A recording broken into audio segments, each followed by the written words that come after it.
parking lot. You try and run, I'm gonna track you down. You go to a teacher, it's only gonna get worse. Welcome to the Inland Sports Show. Your leader in sports in the Inland Empire. Now, here are your hosts, Pep Fernandez and Jeff Gorham. And with that, welcome to the one and only Inland Sports Show on Fox Sports IE 1350 AM. Tough loss for the Quakes. Final score up there in San Jose. What was it, 8-4? And Andrew Chapman had the call along with Mike Lindskog up there. They're coming back home. Day off tomorrow. Then on Friday, they got the Lancaster Jethawks. So we're excited to see the Quakes back home at Lone Mart Field. Thanks for hanging on here. We're about an hour in to the Inland Sports Show, thanks to the Quakes. That long game up there in the Bay Area. But we got a big show. So we're going to talk about the Lakers, LeBron James, and his first game in that purple and gold. It's going to happen on the road. We're going to tell you what road city he's going to open up the season. His first game in a Lakers jersey at home in Los Angeles. And also, he will be playing on Christmas Day.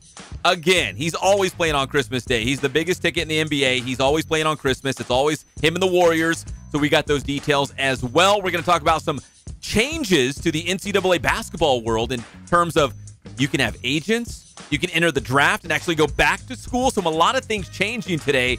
And the Dodgers, big win last night up in Oakland. They are back in first place. And now can they hold on to that lead against Arizona? It's going to get real dicey as we come down the final month or two of the Major League Baseball season. And I kind of buried the lead, the best for last year. We got Cal Baptist men's water polo in the house as well. We're going to talk with the Lancers. We've got Kyle Johnson, Tanner Shore, and head coach Kevin Rosa in the house as well. The Inland Sports Show on Fox Sports IE 1350 AM is proudly brought to you by Spoiled. Quick quality oil change. You can spoil yourself and your car every 3,000 or 5,000 miles. You guys know the drill. You got to get your oil changed. In fact, you're probably overdue right now. Head on over to Spoiled off the 215 freeway. Just get off on Alessandro Boulevard. You can't miss it. We love you, Spoiled. And Catalano Motors in Corona off of Temescal Canyon Road. You can buy, you can trade, you can finance. They make it so easy for you at Catalano Motors in Corona. And right now, when you mention the Inland Sports Show, you get $500 off. That's a lot of money that you get to keep in your wallet because of the Inland Sports Show, but it's only at Catalano Motors in Corona off Temescal Canyon Road. CatalanoCars.com is the website. All right, we'll get to LeBron later. We've talked about LeBron all the time, probably too much. We'll get to the Dodgers later. We got the Dodgers lineup for their game against the Oakland A's tonight as well. But right now, we're going to dive right into Cal Baptist men's water polo. We got a couple of their big stars in the house, as well as their coach, Coach Rosa. Man, I feel like I've known you for a while now, going back to your King High School days. Now you're at Cal Baptist University, getting ready to kick off another season here. Your season opener is coming up on September 1st. Are you excited just to get these guys in the pool and see what you have this season? You got Tom Appel back. That's exciting. Must be an exciting group. Yeah, so it's always fun to start the season because everything's set before you. So we're excited to see what we have, bringing in the new freshmen and saying the transfer to Thomas Appel coming back from Cal. So, we're excited to get started here. So we report August 15th, start practicing on August 16th. So to see everybody in the water and get started. Now, the beauty of CBU men's water polo is you bring former league rivals, right? Especially in the land of the Big Eight, in the Big Eight League, and you bring these guys together, and we're all suiting up for the same team now at CBU. But Tanner Shore from Santiago, Kyle Johnson from King High School. That's kind of nice. When you're out recruiting guys and getting guys, you don't have to go very far, right? I mean, obviously, you know the Big Eight very, very well. So it's nice to have those guys in our backyard. Tanner, coached against him, so it's now a lot easier coaching with him. And then Kyle Johnson, I've coached him for going in my 6th year here. I think by the time he's done, I've been his head coach for 7 years. So it'll be exciting having them there. So the Inland Empire's good water polo, and then even going down into the Elsinore area down there. So we've been able to get some players from the Marietta area. Temescal Canyon, right? Yeah. Tanner, let me ask you. So you're a Santiago guy. Now you're playing for Coach Rosa, who obviously is a King High School guy, but now the head coach at Cal Baptist. Was it kind of strange? Was it weird? Was it a cool thing to be able to team up with him with the Lancers now? Yeah, definitely. Playing in high school, I don't think I ever expected to play for Rosa, but playing 4 years against him, I always knew he was a good coach. I think we only beat King a few times in that 4 years. So is that true, Coach? Did he beat you? There was one time his junior year, I remember quite vividly at That our was pool. a league championship. Oh, it was the league title on the He line. knows. Yeah, I remember that. But yeah, it's definitely exciting to be on the other side of it. Now it's my 4th year with Rosa, so we went into CBU together, his first year and my first year, so it's been a fun ride. So Kyle Johnson's a King guy. Are you guys about the same age? Did you go head-to-head quite a bit in the pool and at the high school level? Yeah, we did. I'm a year older than Kyle, so about 3 years. Kyle, what do you remember about those battles between King High School and Santiago and Big 8 league play, league titles on the line, all that kind of good stuff? Yeah, both of those games they were always fun between Santiago. That's when all the fans would come out. They were people come in and cheer, and so like everything just was super fun about those games. And Tanner, he was always a struggle to play against. It's nice having him on your side now. We're going inside the Lancers, presented by Magnolia Heating and Cooling. We got head coach Kevin Rosa in the house, 2 of his star players. Coach, let me go back to you because something we mentioned off the air, that men's water polo, as well as the women's team at Cal Baptist, you're postseason eligible right now. I know everyone else is moving to the WAC conference. We're in this transition to Division I, where you're not eligible for the postseason for everybody else. But for you guys, for water polo, you could win a national championship, let's say. Yeah, for sure. So we stayed in the same conference. So we're in the WWPA, the Western Water Polo Association. So we were in that last year, and we will still be in that going forward, which is a mixture of Division I and Division II schools. So since we're not changing conferences, if we win our conference, we're eligible for postseason play and can move on to the national championship tournament. Now, we had Kristen St. Clair, the head women's soccer coach, call into the show yesterday because the women's soccer team at CBU actually has an exhibition match today with Long Beach State down in Chula Vista at the Olympic Training Facility. So we look at their schedule, and they've got, Long Beach State on the schedule and other Division I programs that we all recognize. But for you guys, it's kind of business as usual, right? I mean, you're used to playing a lot of these premier programs on the West Coast. Yeah, our schedule's been pretty loaded. Last year we played UCLA once, we played USC twice, which they were in the national championship game with UCLA winning that. So we've played the national champion, I think, the last 3 years in part of our schedule. So we'll play USC again this year, who they'll probably be preseason ranked number 2, and then we'll play Pacific, who will be either 4 or 5. UCI is normally top 10. Davis is top 10. So I think it looked at probably 6 of our games will probably be against top 10 in the nation team. And you guys you host a tournament, correct? I mean, do you have some of those programs come here to Riverside? SC will be coming to play us, yeah. So the first game of our Lancer Joust tournament will be Cal Baptist against USC. Kyle, what's it like going up against those schools? Obviously, Cal Baptist University, a Division II program, now going to Division I for the rest of the school, the entire, athletics program. But having like a school like USC, I know we're excited about it because we'd see it like men's volleyball when they had men's volleyball at CBU a couple of years ago. But you guys do it year in and year out. Like Coach said, like going up against national championship caliber teams. What's that like? It's always a great time playing those teams. They come in, and it's always nice to see how you rank against those kind of teams, those top 5 teams. So going in there, it's a great experience for us. Tanner, and this might be a question for Kyle as well. When you were leaving high school and going to college, how much of a luxury was it that you could still play big-time college water polo, like right in your own backyard, like, at Cal Baptist University, where you're still going to be close to family and friends? They can come out and, cheer you on. Oh, it's definitely awesome having that chance to be able to play at a D2 school, but you're still playing the best in the nation. So you weren't missing out by going to a D2 school. Like some people, their dreams are to play at a D1 school, but I mean, realistically, even if you're in D3, you still play the best team. So it's definitely nice to be able to do that and right next to home as well. We're going inside the Lancers, presented by Magnolia Heating and Cooling. CBU men's water polo in the house. Coach Rosa. Okay, I remember interviewing Tom Appel, feels like a long time ago, but he was a stud at Cal. He played for you at King High School. Now he's back at CBU. Is he a grad transfer? How did this kind of come about? Yeah, he graduated, just this last summer, actually.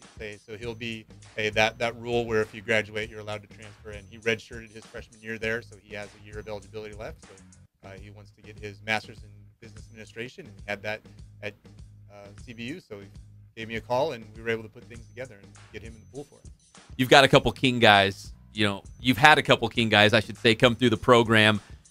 You know what you're getting when you get a Wolf on the roster, right? Guys that you coach at the high school level. Your goalie last year, Joseph Mormon, obviously was a big-time stud.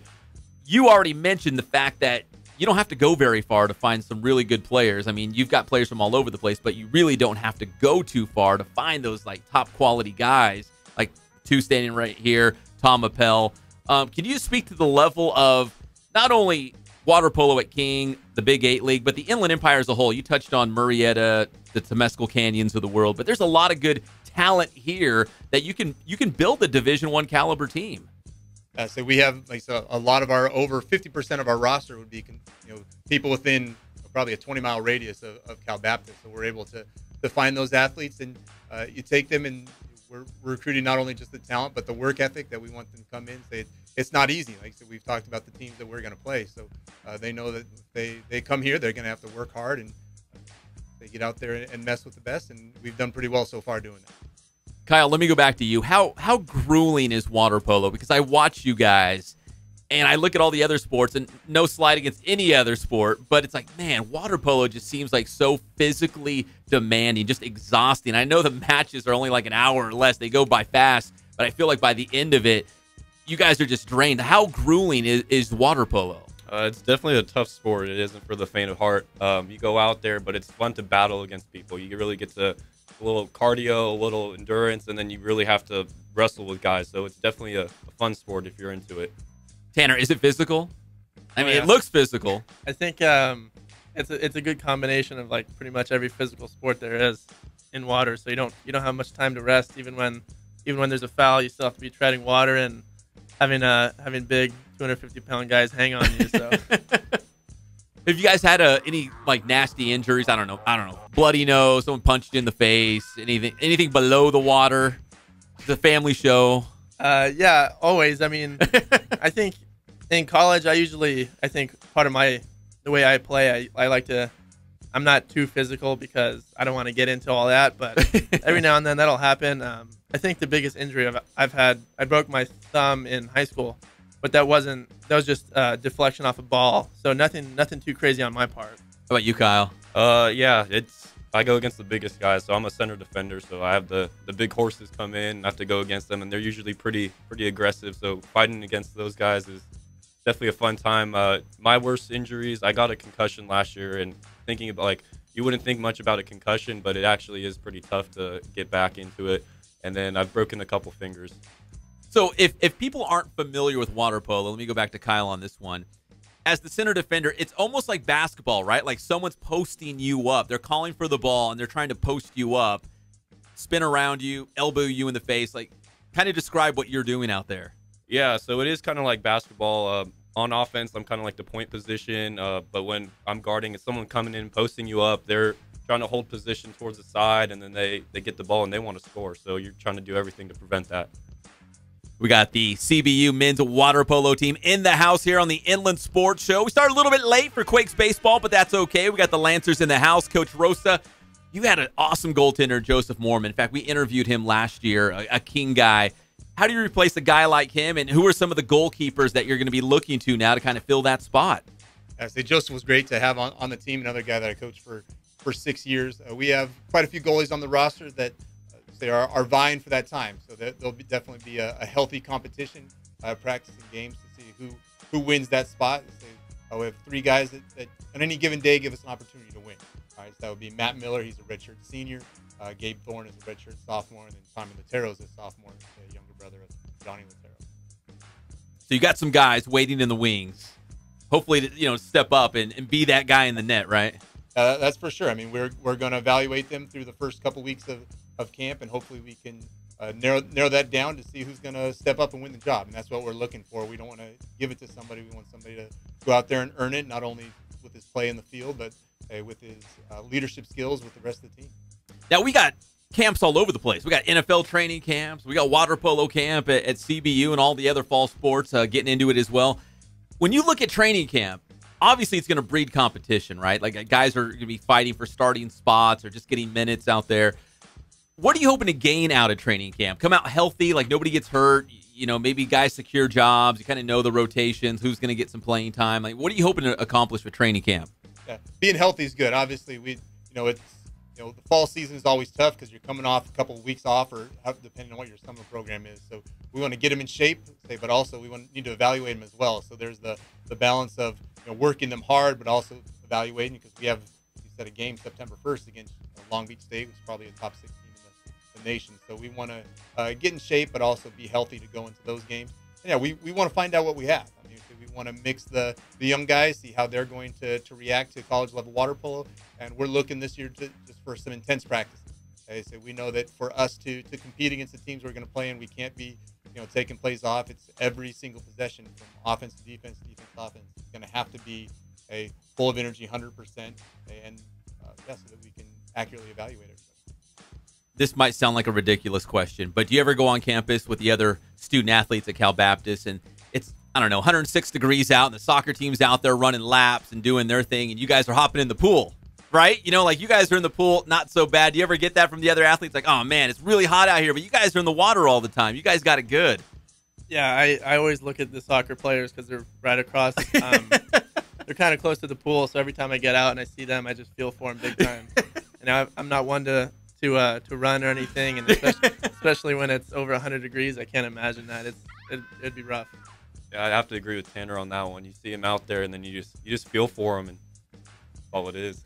I remember last year there was a match. It was against, I think the women were playing Cal State San Bernardino. I don't know if you guys remember this, and they had to move it up to like 8 a.m. It was so hot, and even at like 8 in the morning, you could just see the heat radiating off the ground. It was one of those early season matches, but I always just see you guys in the pool, and I'm thinking, man, that's the life right there. If you're going to play a sport, I mean, you guys even sweat in the pool? I mean, that's another ridiculous question.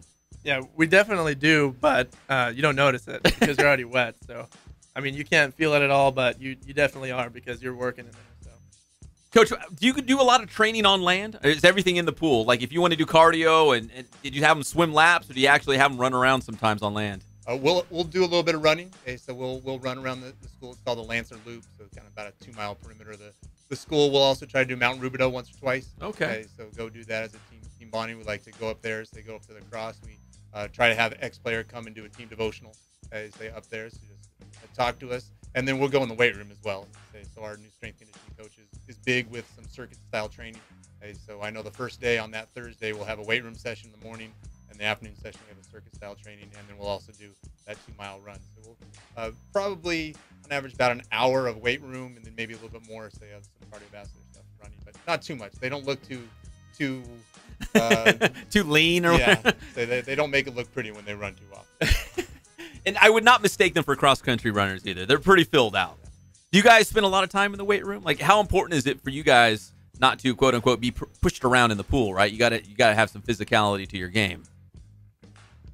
Yeah, during season, typically 3 to 4 times a week, we're in the weight room. So that's a big part of it, being able to hold your ground in the water and not get pushed around. So strength and outside of the water, building that's a big part of the game.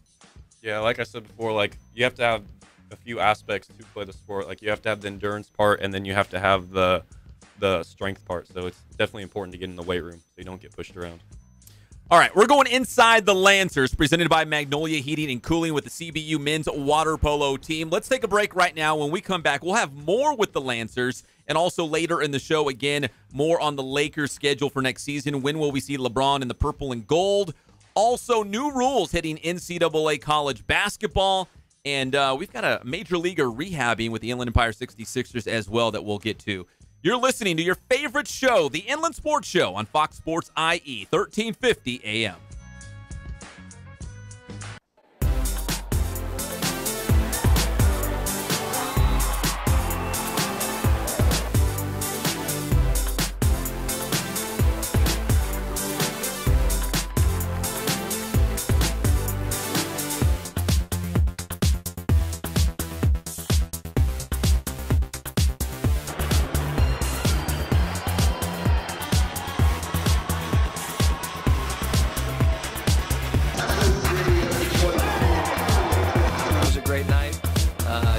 First rep in the event center.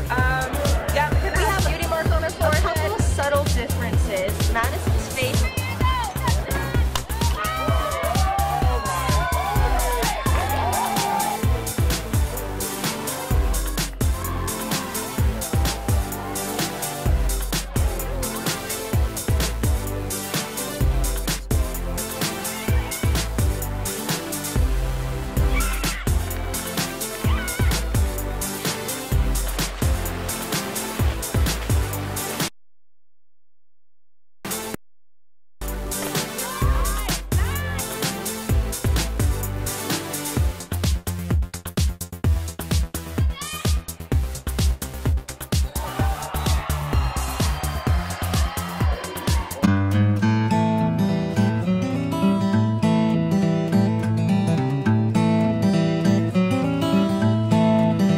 focus on the customer here.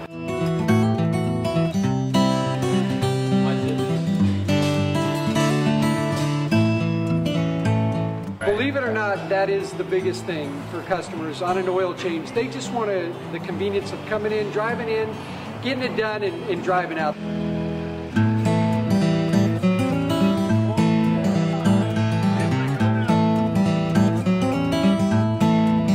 We just greet them, get them going, and they're done in about 10 minutes or so.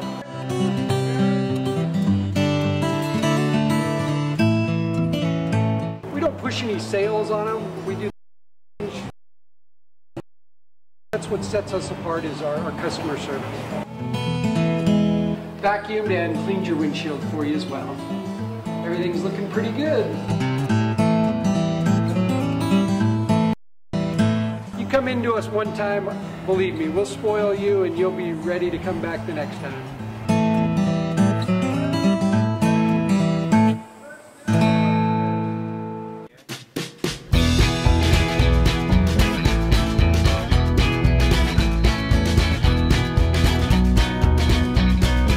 Thank God, first of all. I thank the great people that I've got around me that help support me, the people that work for me. As I started, if it wasn't for the people around me, we probably wouldn't be here right now, but I've got a great staff. I've got great people that do stuff for us outside the store, and we've been very, very fortunate.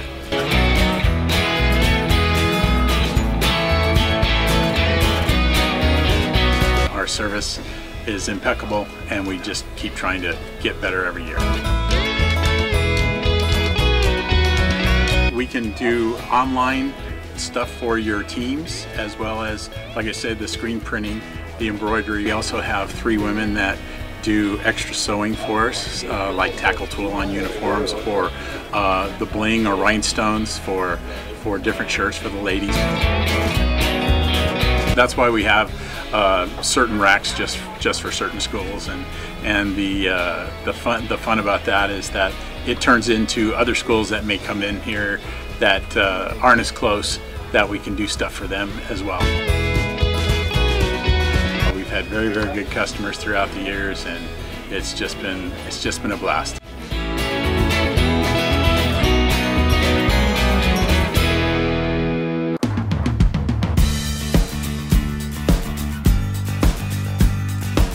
We're a small family-owned, strive for quality pre-owned vehicles. We're not a volume dealer, and we take every deal as personal to us.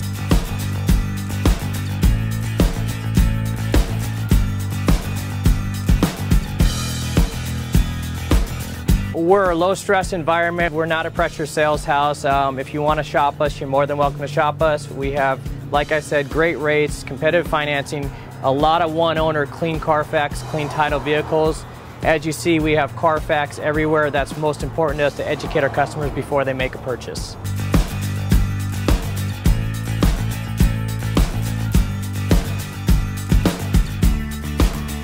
We're right off of Ontario, right off a couple exits off the 15 freeway, off Cajelco, off El Cerrito, and we're right on the main drag going into Dos Logos and the crossings.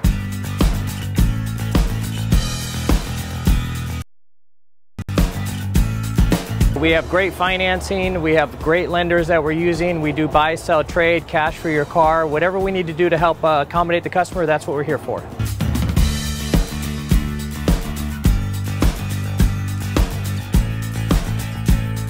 We have a little bit of everything. We start at about $69.95 and go all the way up to $100,000. We have Escalades, we have commuters, we have pickup trucks, we have Jeeps, sport utilities, and if we don't have it, our specialty is finding you exactly what you're looking for.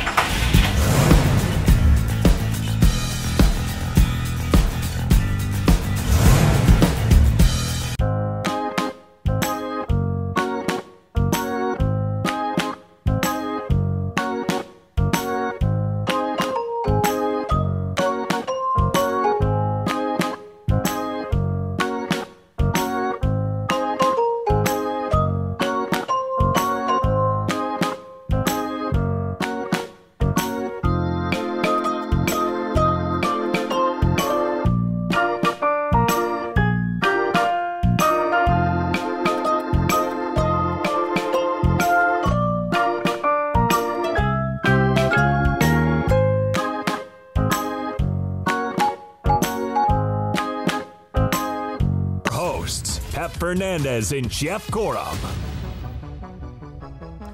Welcome back to the one and only Inland Sports Show on Fox Sports IE 1350 AM. We're proudly brought to you by our good friends at Ken Sporting Goods. More than 40 years in the Inland Empire, providing you with all of your sporting gear needs. And of course, they can do Letterman's jackets. So if you need embroidery, screen printing for your entire team, your company, or your business, they can hook it all the way up. KenSportingGoods.com is the website. Check it out for yourself off the 15 freeway in Norco. Ken Sporting Goods. We love you, Ken. All right, we're talking Cal Baptist men's water polo here on the Inland Sports Show on Fox Sports IE 1350 AM. Coach Rosa, it sounds like you brought a couple great student athletes, smart guys as well, right? I mean, Kyle over here might be a lawyer one day. Tanner might be running his own business. I mean, you must be pretty proud of these guys, what they're doing in the classroom as well. Yeah, so that's definitely something we look for is student athletes. They're there to get an education. So Cal Baptist, we're proud of our athletics program. School-wide is a 3.2 GPA for our athletes, and men's water polo is right on that line, 3.2 GPA. Tanner's probably one of the higher for us. I think he's around 3.6, 3.7. Kyle's around the 3.2. We have good student athletes at Cal Baptist. Let me ask, I'll go with Kyle first as we go inside the Lancers, presented by Magnolia Heating and Cooling. Is it tough to juggle classwork? This is kind of the staple question we give to a lot of the college athletes, but you know, let's say you've got a tournament on the road. You've also got, I don't know, a paper or a test coming up. Got to juggle all that stuff. There's no time off. They don't care if you got in the middle of the night and you got a test at 8 a.m. You have to juggle it. You have to find a way. How tough is it being a student athlete? Yeah, definitely. You have to plan everything out. I feel like I'm on top of my game the most when I'm in season. Like, you're just so structured and have everything scheduled out that you don't mess up on one of those due dates, or you don't miss a paper because you did get back late. So everything is done in advance. So you're going to be a lawyer one day, Kyle? Is that the plan? Yeah, that's the plan. I want to go get my JD and my MBA after my last year at Cal Baptist. Look at that. And then how about you, Tanner? What's the ultimate goal? The ultimate goal, I wish I could tell you. I have no idea, but that's all right. I was in that boat too. Yeah, just have a family, have a good job that I love doing. So that would be the ultimate goal. Nothing specific, though. Could you see yourself being the next great Kevin Rosa one day and coaching water polo? Who knows? Maybe. Coach Rosa, like when you see guys, and I know this applies for a lot of sports, you can tell some guys just kind of have the wiring to be a coach. You know, they're good leaders. They understand the game, all facets of it or whatnot. I mean, you kind of steer guys that you see when they're players. You kind of steer them in that direction. Like, hey, you know, you might want to think about coaching one day.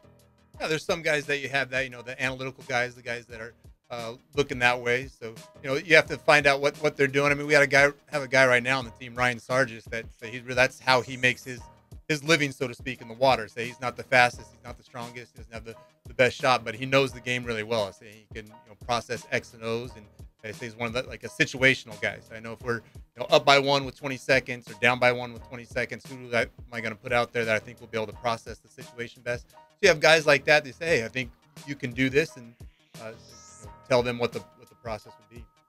Okay, let's nerd out for a second. So I know there's like sabermetrics in baseball, right? Where they take all these different numbers and they digest it. And this means this, and, you know, we need to do this.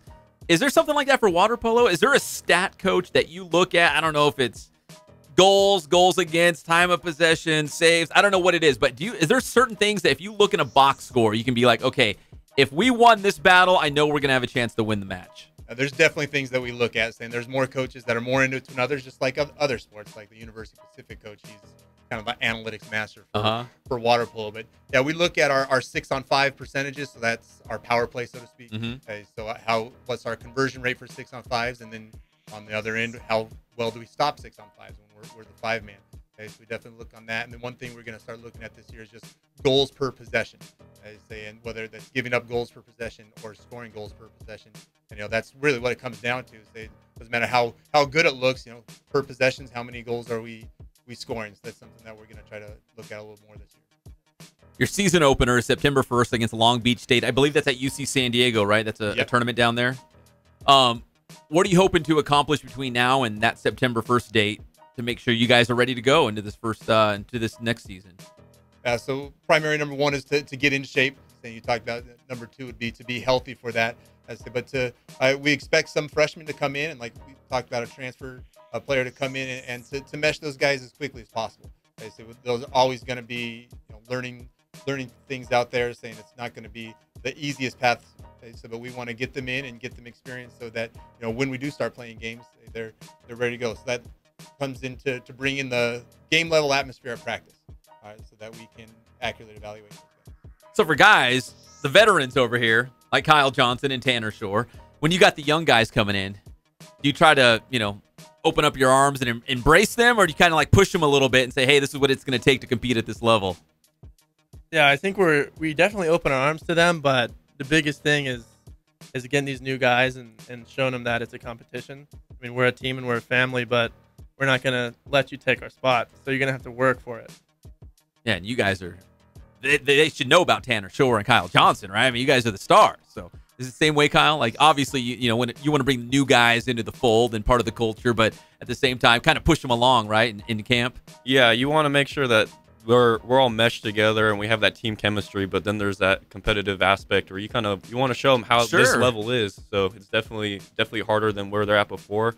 When you come in, you're going to the top level. Do you guys remember that, going from high school to college water polo? Like, was it like, whoa, like, I mean, because both of you guys, big fish in a small pond, right? Like star high school players, then you get to college, we're like, man, there's a lot of great guys now. Yeah, definitely. I remember being one of the smaller guys, still confident with my play and everything, but knowing that I'm playing against much bigger and smarter players, people who've been doing it for longer, and some transfers from other big schools that were on the CBU team. So yeah, just being the young guy and working as much as I could to try to earn my place. But that was a while ago now. How about you, Kyle? Yeah, I have to agree with Tanner on that one. It's you're out there working, but it's kind of cool to see how these other people have developed, and you want to be at that level too. Coming in, you're kind of the small new guy, but you can still compete. So it's definitely a fun experience coming in. Obviously, CBU brought you in for a reason. They saw the talent, but it takes, maybe the seniors are physically a little, they've been in the weight room for 4 years, and maybe you didn't do it so much at the high school level. But, Coach, you guys are getting it done in the pool, in the classroom. Let's, close out the interview with this. You guys are doing something really cool. I believe it's called Team Impact, right?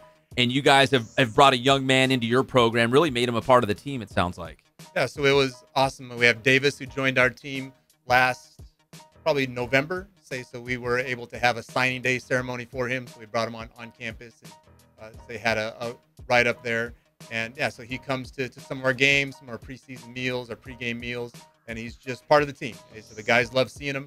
They say that they kind of brings a little energy. Okay, when they see him, they pick up a little bit, and they're excited that he's going to be there cheering them on. And he's a great kid. So he's in a wheelchair, but you would never know it. So he's got tons of energy, and he's pretty sharp too. So if you're around there's a couple guys he likes to go after and pick on. So it's kind of funny watching them throw barbs at each other. Is he a water polo fan, or did you guys make him a water polo fan? I think we molded him into one. Good. It's a great sport. I know a lot of people, it's not the traditional, baseball or football, whatnot, but man, water polo is a great sport. I know a lot of people, if they're just around it, they soon love it. Is that true, Coach? Yeah, we love what we do. So yeah. We think it's a blend of a whole bunch of different sports. Okay, so a lot of our guys have come in, they've played other sports, and when they find water polo, that's where they stay. So we enjoy the fact that it incorporates a bunch of different aspects, and it's not just one thing, and that we think it's a pretty difficult sport, but it is one of those ultimate team sports where we have to get along, have a good chemistry, and showcase some of our athletic skills as well. All right, big shout out to Davis out there. Hopefully I'll run into him myself on the pool deck out there at Cal Baptist University. Thank you, Coach Rosa, Tanner Shore, Kyle Johnson from the Cal Baptist University men's water polo team, as we just went inside the Lancers, presented by Magnolia Heating and Cooling. Good to see you guys. Best of luck, Coach, on September 1st when it gets all started. All right, thanks for having us, Pep. All right. Thank you. Thanks, guys. All right, that's CBU men's water polo. When we come back, we'll run down our inland sports headlines, including the Lakers. When are we going to see LeBron James? We're fired up about it. We'll be back at your favorite show, the Inland Sports Show, on Fox Sports IE, 1350 AM.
I played once upon a time at Centennial High School. I was actually on the first ever CIF championship team back in 2000, and then my senior year we won it again.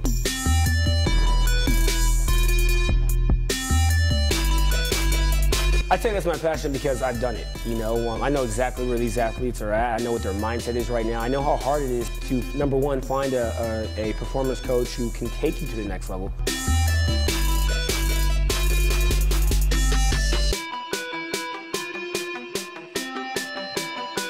What sets us apart has to be, you know, how we work with our athletes and what we know.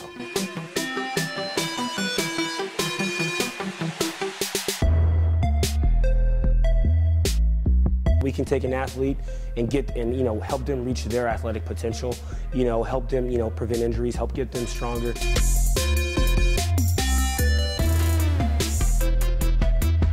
I know every single athlete who steps into this gym. I know exactly where they're at, and I'm going to progress them every week. If you're not getting results, then, you know, really what's it about? We're going to deliver something that's measurable, you know, in terms of speed, power, you know, strength, agility.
And Jeff Gorham.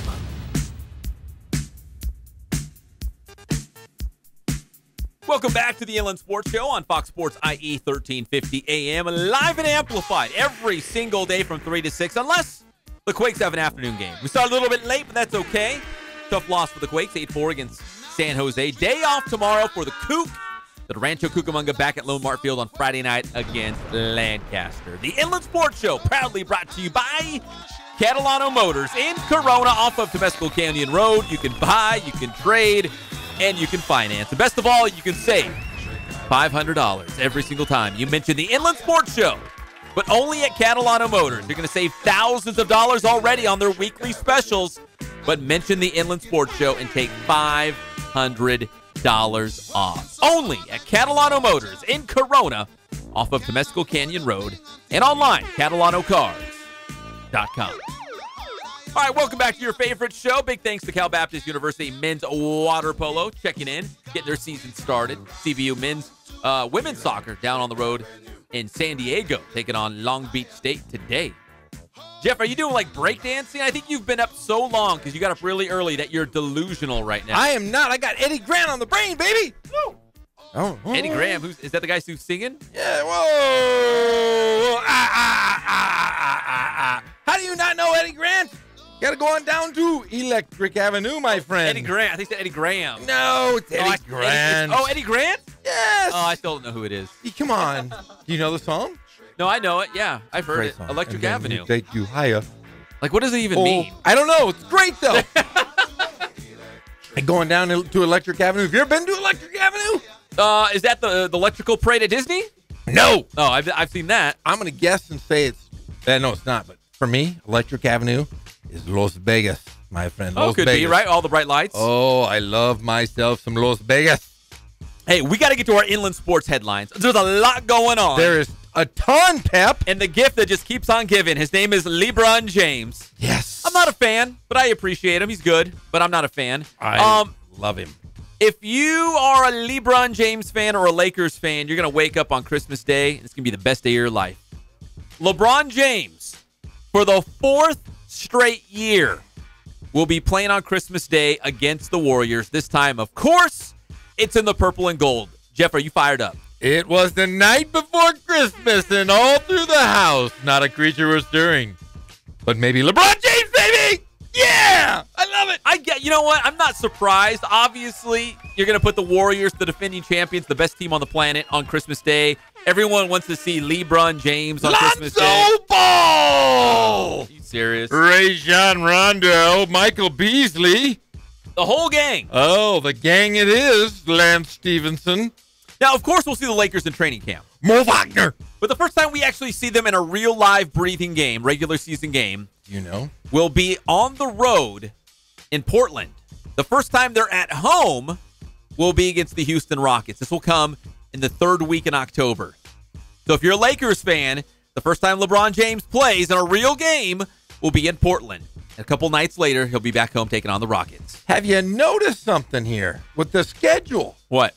Because we haven't seen the whole schedule. They just released Christmas Day, opening week, MLK Day, like certain specific days. I have all of the TV games, the national TV games, right here in front of me. But I will say this. Oh, let me guess. Lots of LeBron, lots of lot of LeBron. Boston, right? Yes, Chicago, Philly. Golden State, Philly. But the big Chicago, maybe. The peppers and sausages. Hey, the thing is, though, Pep, is that it's and the NBA season is starting 2 weeks earlier than normal. Usually it starts right on Halloween night. You know why? Why? Well, they got wind of the CIF Southern Section. They said the CIF's moving up their season. We better do the same thing. We're on their heels. No, I don't know why they did that. I think it's because of scheduling. They travel so much. The players were complaining about back-to-backs. You know, back-to-backs are tough. That's when you play a game one night. Maybe you have to get on a plane, go to the next city, and play a game the very next day.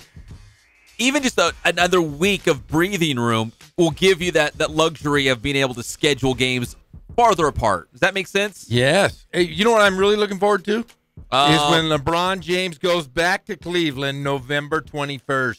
That's a nationally televised game. It's got to be, right? Yes, it is, and he's going to dominate him. He's going to send them back to the Stone Age of basketball. What if the Cavs win? What if the first time he plays his former team and Cleveland, led by Kevin Love, they rise to the occasion, they dig down deep. J.R. Smith is and they beat him. J.R. Smith's not going to know where he is. J.R. Smith hits the game-winning 3. Think about that. Whatever. It's not going to happen. Dude, the Lakers. You know what, guys? You got Lonzo. You guys got a chance. As long as we got the Ball, one of the Ball brothers. Because, you know, the other two, they're happened to Middle Ball? Oh, he's a professional Did the Lakers basketball. sign him yet? No, he's playing for the JBBBLQ. JBL. R. Yes, he's a professional basketball player. Yeah, he's scoring like 50 a game, shooting 38 times a quarter. It's a horrible, horrible excuse for a pro league. It's a bad league. Bad, very bad. But seriously. No. LeBron James, everywhere he goes, especially Cleveland, you're going to get their best game. Like, it's LeBron James, right? Like, anywhere you go, especially Cleveland, you cannot have an off night. You might get knocked off. Yeah, you are going to have to play. And I'll tell you what, you're really not going to see the true Laker team until after Christmas. Let's look at the last 10 years of LeBron James' career. They always start off really slow, and then they turn it on right after Christmas. Wait, this sounds like you're already setting us all up saying, like, hey, no. Hold on. No. If the Lakers start slow, I told you so. It's not a big deal. Don't freak out. Because I'll tell you, if they start slow, I'm going to freak out. I'm going to freak out, Jerry. But you remember last year? Remember they were saying that Cleveland was done. Remember they were like, oh, their record was I remember that. hovering right around 500. Yes. And then after Christmas, they turned it on. LeBron James turned it on. He had the switch. And remember the switch was Jordan Clarkson. No, you saw the switch many times as a Sacramento Kings fan when the Lakers would turn that switch on and send you packing. They would send Vlade Divac to the locker room to smoke a few heaters. That's hurtful. That's mean-spirited. I was just telling the truth, Pap. I'm sorry. I'm sorry. I'm very sorry. Still stings. It does. It should. It really, really should. But I'm a Kobe guy now. You are? Because Kobe can't hurt me anymore. No. But LeBron James could. LeBron, hey, did you see your guy? One of your players. Who's my guy? Well, you're a Sacramento Kings guy. I sure am. Who's the rapper that wants his money back? Did you hear about this? No. Oh, yeah, one of your guys. Kono, look this thing up. It's one of my guys. Yeah, one of your guys from the Sacramento Kings. He wants his money back? Yeah, and this, who's is it Weezy? Is that the guy? Lil Weezy? No. Lil Wayne. Lil Wayne. No, who's the guy? Who's the guy that drinks scissor? Weezy. Lil Wayne, the same guy. Yeah, Lil Wayne. Okay, same dude. Is that the same? Okay. Okay. Wait, you're telling me there's not Lil Wayne and Lil Weezy are Lil Wayne and Frank Mason. He is suing Frank Mason. Whoa. Why would he? Lil Wayne is suing the NBA player who plays for your Sacramento Kings. He hardly plays. Yeah, Frank Mason, but they're suing him. He doesn't really play. He wants $52,000 from Mr. Mason. Why? Because he was representing him. He was his agent. Whoa, hold on. Lil Weezy? Yes. Was the agent for Frank Mason. Okay. That's Lil Jon. Yes. I know that. Oh, same guys, aren't they? No. Are they buddies? Those are two different guys. But they're buddies, but right? Why is same crew? What does Lil Wayne know about contracts? Hey, you need a lawyer. Here's the deal.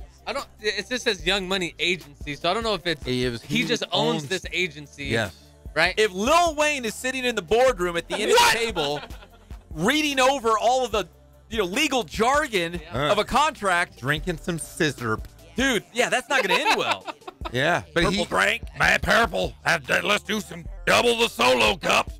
Okay. Is that the wrong guy? Not him. That's Why a different not? guy. That's Lil Jon. That's a different guy. They're all the same guy. Lil Wayne and Lil Jon are two separate guys. My head is If they were on a plane, they'd have two separate tickets. They're two separate guys. No, they Like aren't. the Big Jeezy and the Big Jared are different, right?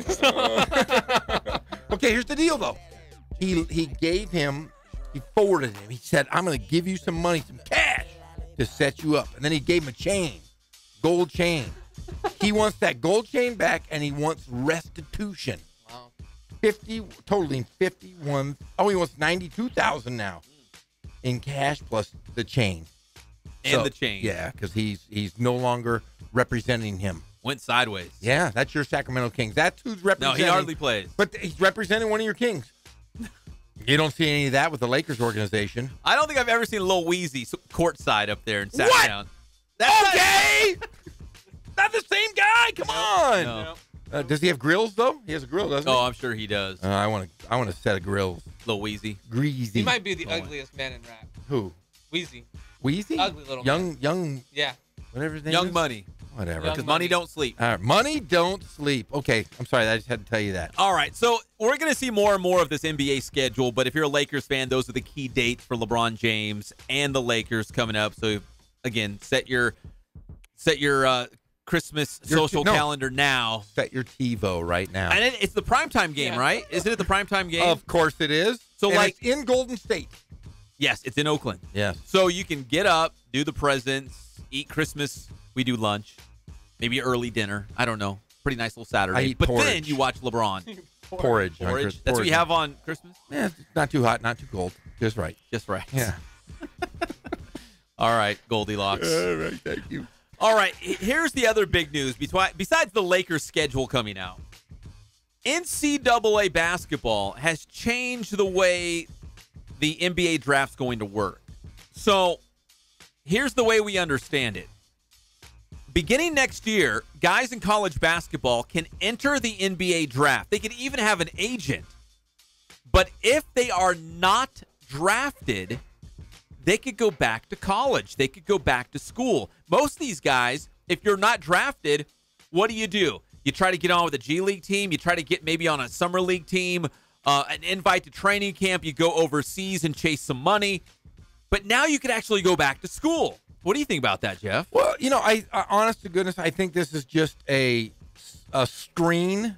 And if I'll explain here, I think that the NCAA and the NBA within the next 12 months are going to end up changing this rule. And the reason being is I think that the NCAA and the NBA are going to come together and they're going to allow guys to come out of high school. So it can still help the college player, which is great. But I think eventually it's going to be 18 and over. You can go back into the NBA. A lot like when, LeBron James. Kevin Garnett, Kobe Bryant. Yeah, a lot of these guys. I think that's what we're going to see in the next 12 months. But I do find this to be a great insurance plan for guys who are on the cusp of being NBA players, but they just don't have the strength, the experience, the fundamentals to be an NBA player. They can go back. So I'm okay with it. I think it's a pretty good rule.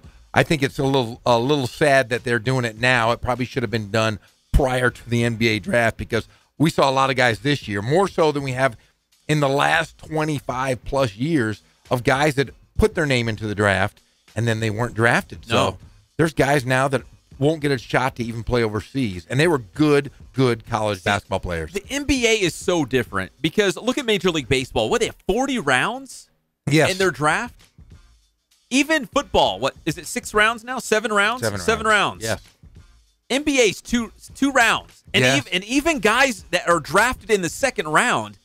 No guaranteed contracts. No. These guys rarely make the NBA team. They're more of like the two-way players, like in the G League, or maybe they'll go elsewhere. Like even if you're drafted, if you're a second round pick, there's no guarantee you're going to make that NBA team. Like it's very tough. So more times than not, these guys are entering the draft, and they're either not getting selected or they're getting selected after the first round, and they're not going to stick with an NBA team. Yeah, I think it's the first 21 players drafted get guaranteed contracts, and that's it.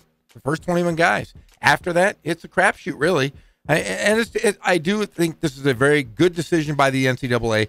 I do think, though, that you're going to have to work really hard with the NBA Players Association. The NCAA teams, the colleges, have to be aware of who these players that they have are signing with because there's going to be a lot of sharks out there that are going to say, hey, we want to represent you, but yet they're probably not going to be licensed. Well, that's another caveat here because apparently the agents that these players can use to enter the NBA draft, there's some sort of a certification or sanction by the NCAA. So you can't just go out and find some random guy on the streets. Like, I don't know how they're going to do this. I don't know what this is going to look like. Usually lawyers, and that's usually because they want to make sure that they're bonded, obviously. Yeah. Want to make sure that they do everything correctly. Because there are guys that are represented by Young Weezy or whatever his name is. Young Weezy. Yeah, I mean, think about it. You have guys like that representing NBA players. They can take a test or they can own a company. And yeah, it's got to be regulated. And the toughest thing is, if you were Kentucky, UCLA, any of the big power program schools, you got to be careful because, man, there could be a lot of controversy with signing players coming back. If they find out that they're not legal agents, then those institutions are going to face steep penalties with in regards to postseason play. So that's why I'm saying there's got to be some sort of a verification, certification. Somehow the NCAA or the schools are going to have to say, okay, here's the list of agents who we, approve of, basically. Yeah. Here's who you can use.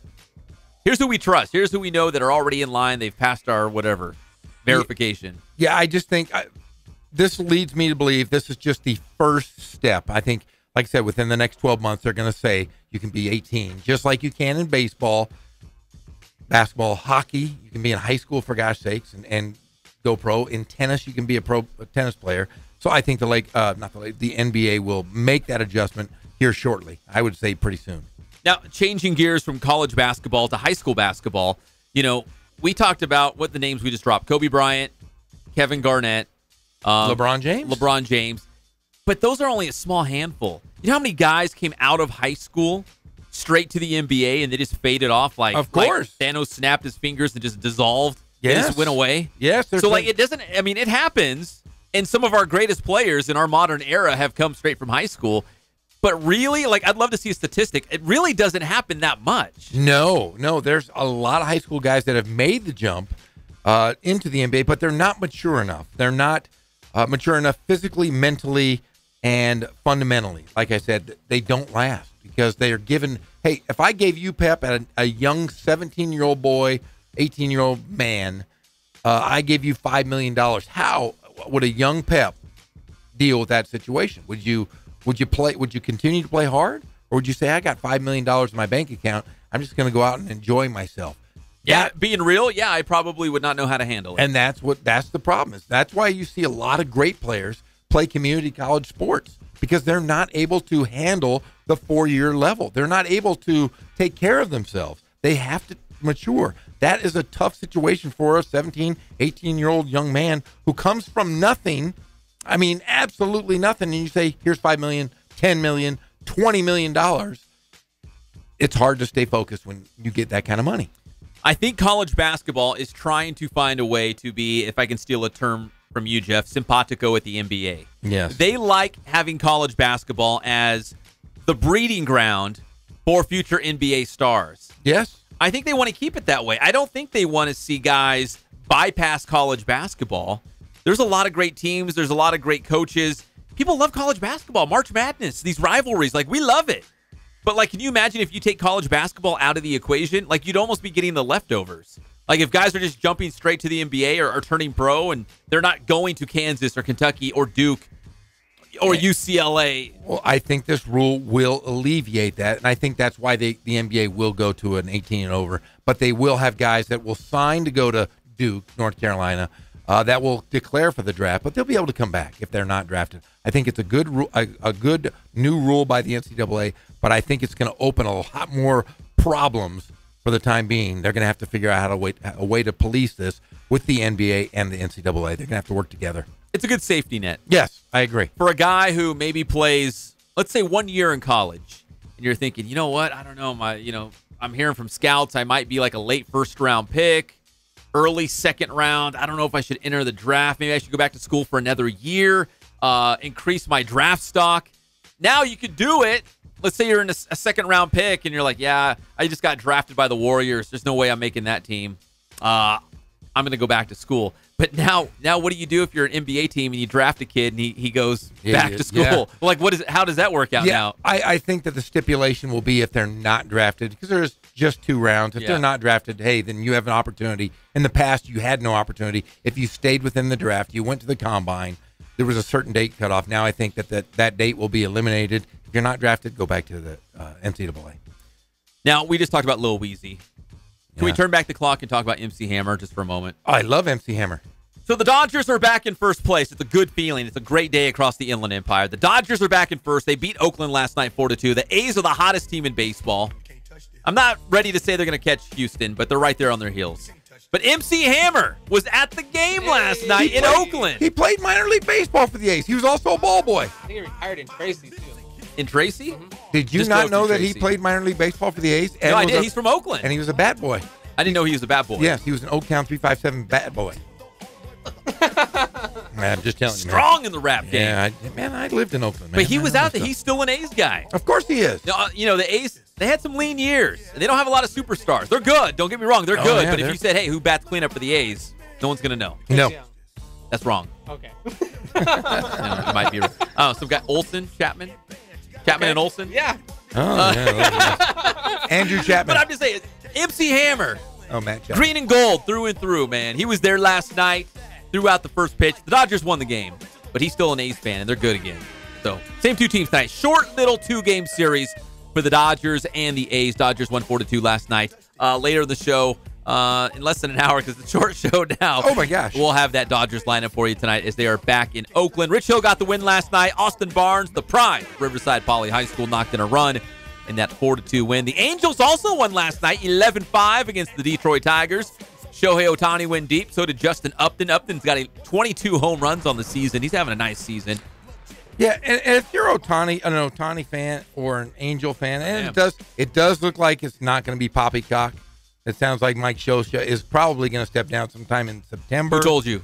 Oh, don't worry about who told me. You got sources? Yeah, I do have sources. I think he's going to just let this play out. He's been there 20 years, done a great job. But Ohtani, can you imagine if he had the at-bats that a lot of these big superstars have got? I mean, he has 12 home runs, and he's got like 15 at-bats. He's a stud. He's incredible. 15 at-bats. You like that? That's quite the stat right there.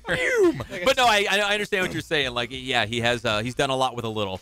And if you check out the Inland Empire 66ers, they got Angels catcher Rene Rivera on a rehab assignment right now. He went 1 for 4 last night as the DH. Might play a little bit of catcher. The 66ers taking on Lancaster. When we come back, we'll talk NFL. The Browns were on Hard Knocks. Oh, that's crazy stuff. Joey Bosa hurt his foot. Yeah, he's okay. And Aaron Rodgers hates his teammates except for Kenny Clark because we all love Kenny Clark. Of course. Everybody loves Kenny Clark. He's a defensive guy. You got to be nice to those guys. We'll be back at your favorite show, the Inland Sports Show on Fox Sports IE, 1350 AM.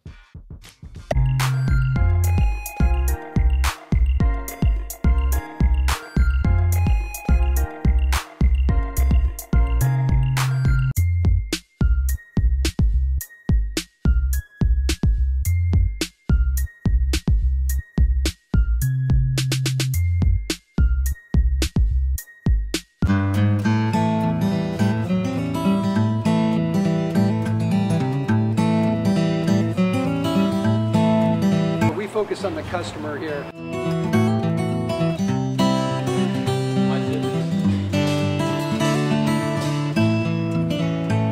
Believe it or not, that is the biggest thing for customers on an oil change. They just want the convenience of coming in, driving in, getting it done, and driving out.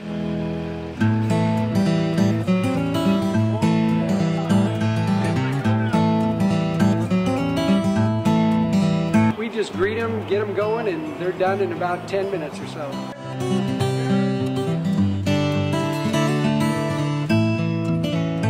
We don't push any sales on them. We do the oil change, and I think that's what sets us apart is our customer service. Vacuumed and cleaned your windshield for you as well. Everything's looking pretty good. Come into us one time, believe me, we'll spoil you and you'll be ready to come back the next time.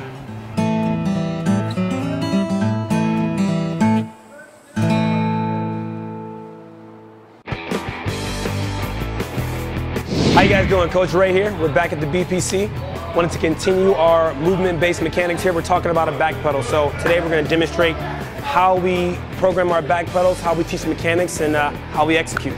Come check it out. So one of the first things I like to do with my athletes before we actually get into a back pedal is I like to work on the movement patterns of an actual back pedal. So what Cruz is going to do, he's going to get into a staggered position here. So let's go ahead and bring those feet in a little tighter, all right? And so what I'm looking for with that backward movement, I'm looking for a push off that front leg and then a step back with the back leg. So what we do to simulate that movement is we're going to do a step to a lunge. So you're going to go ahead and push off that left foot with the ball of your foot, and you're gonna lunge back with the right. So ready? Go. You're gonna lunge it down, and then bring it back. Good. Go. Give me a couple reps of those. And we're doing that step to lunge. So we're simulating that movement pattern of the back pedal. We're gonna push off that front leg and step with the back. And relax. So what we'll do is we'll build off of that, and we're gonna go into an actual back pedal now. So go ahead and get in your 2-point stance there, our stagger stance, Cruz, facing the camera, facing the camera. All right, and all you're gonna do is simulate that movement pattern. Quick step, here we go, ready? And go. Good, there we go, right there, bring it back. And go.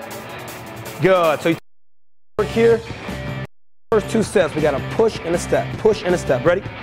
Go. Good. Nice job. Backward movements, how we teach our pedals, how we progress them. Right here, boost.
Since first call, I am ready. Roll.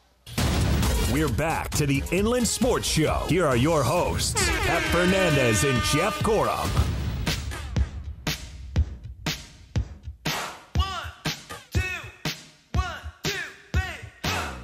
Welcome back to the Inland Sports Show on Fox Sports IE, 1350 AM, live and amplified every single weekday from 3 to 6 p.m. Jeff Gorham, Greg Holland. I'm simply Pep Fernandez. We're brought to you by Spoiled Quick Quality Oil Change. You can spoil yourself in your car. You got to get the oil change. Everybody does it. Might as well make it a pleasant experience. Spoil your vehicle every 3,000 or 5,000 miles. It's like taking it to the spa. You're going to love it. Could be the best decision you make today. Spoiled, right there off the 215 freeway off of Alessandro Boulevard. We love you, Spoiled. Go get your oil changed today or tomorrow, just before the weekend. You can feel good about your life going into the weekend. All right, so Joey Bosa injured his foot yesterday at Chargers camp. Jeff, you're telling me not a big deal? Not a big deal. Don't freak out? Don't freak out. Sounds like he got his foot stepped on. Oh, that's about happened it. to the best of us. Yeah, they just took him out every day to me. They took him out of practice. In fact, today he is in the running for the NFL Defensive Player of the Year preseason. They're saying that he has got the best shot. Let me guess.